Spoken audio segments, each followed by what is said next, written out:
السلام علیکم ناظرین، کیا آپ نے کبھی خواب میں کسی مردہ شخص کو مختلف لباس میں دیکھا ہے؟ کبھی سفید لباس، کبھی سبز لباس یا کبھی سیاہ لباس؟ اسلامی تعبیر کے مطابق یہ خواب بہت گہرا معنی رکھتے ہیں۔ آج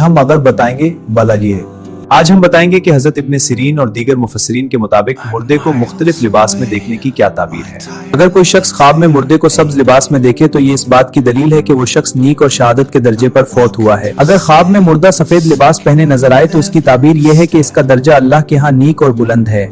اگر خواب میں مردہ سیاہ لباس میں نظر آئے تو تعبیر کرنے والے کہتے ہیں کہ یہ اچھا اشارہ نہیں، کیونکہ سیاہ لباس اہل دوزخ کا لباس سمجھا جاتا ہے۔ اگر خواب میں مردہ زرد یا نیلے کپڑوں میں نظر آئے تو اس کی تعبیر یہ ہے کہ خواب دیکھنے والا غم یا مصیبت میں مبتلا ہو سکتا ہے۔ اگر مردہ نقشدار یا ڈیزائن والے کپڑوں میں نظر آئے تو اس کی تعبیر ہے کہ خواب دیکھنے والے کا اس شخص کے ساتھ دنیا میں کوئی جھگڑا یا اختلاف ہو سکتا ہے۔ حضرت ابراہیم کرمانی فرماتے ہیں، اگر کوئی شخص خواب میں کسی معلوم مردے کو کفن پہنائے تو اس کا مطلب ہے کہ وہ اس شخص کے طریقے پر چلے گا۔ اگر وہ عالم تھا تو علم میں، اور اگر مالدار تھا تو مال میں ترقی ہو سکتی ہے۔